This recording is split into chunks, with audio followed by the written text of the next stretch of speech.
Tras la regata inaugural del domingo en aguas de Buitrago del Lozoya, las 4 clasificaciones ya tienen los primeros líderes de la temporada 2026.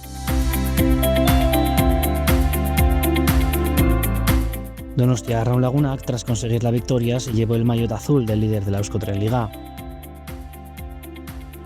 Estropada pekuliarra izan da, 4 largota eta ilusioagoakin, eta indako lanakin oso guztua, etxeko lanak ondo etorri gazelako eta bandera bat irabazi dugulako, orduan oso pozik.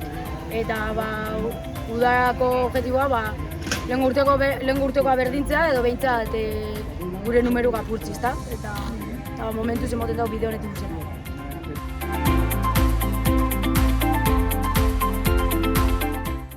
Maider Echaniz de Orio Orialki, por su parte, se hizo con el maillot Gertu Eraikuntzak a la mejor patrona.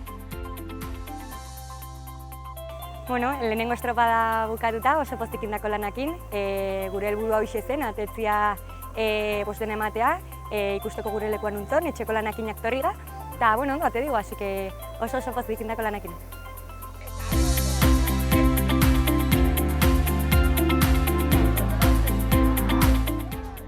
Orio Orialki mantuvo la zamarra roja que los acredita como líder de la Euskotren Liga tras hacerse con la primera bandera de la temporada.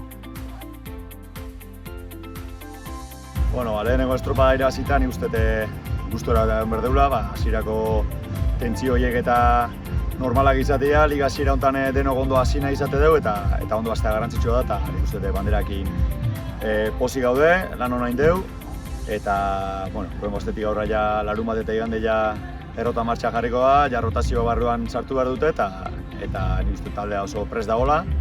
Gaur bezalako nivelakin jarraitzeko, bai larunbat eta bai igandetan da. Nik uste helburua hori izan behar duela, ahalik eta maila onena ematea, bai larunbat eta igandetan, eta ikusiko dugu pixkanaka, liga aurrera joan bezala, ikusiko ez nun gauden.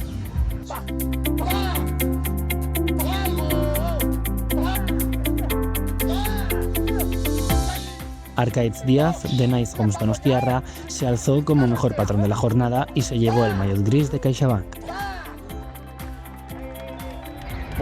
Liga hasiera zuzena uste eman diegula, zalantzakin gaitezen azkenen estropa eremu berri bat da. Bero asko indun hastia izan da, gainea estropa eremu hau alturan dago, eta uste estropa honain deula eta helburua bete dugula.